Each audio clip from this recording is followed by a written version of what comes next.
আমি যা নিয়ে প্রেরিত হয়েছি তার প্রতি যদি তোমাদের একটি দল ঈমান আনে আর অন্য দল ঈমান না আনে, তাহলে ধৈর্য ধারণ করো যতক্ষণ না আল্লাহ আমাদের মধ্যে ফয়সালা করেন, আর তিনি উত্তম ফয়সালাকারী।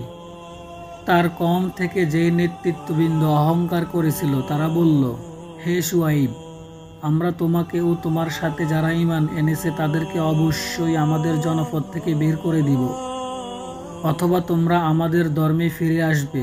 সে বলল, যদিও আমরা তাও পছন্দ করি, তবুও আমরা তো আল্লাহর প্রতি মিথ্যারোপ করলাম যদি আমরা তোমাদের ধর্মে ফিরে যাই।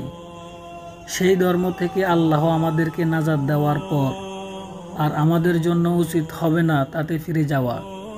তবে আমাদের রব আল্লাহ চাইলে সেটা ভিন্ন কথা। আমাদের রব জ্ঞান দ্বারা সব কিছু পরিব্যাপ্ত করে আছেন।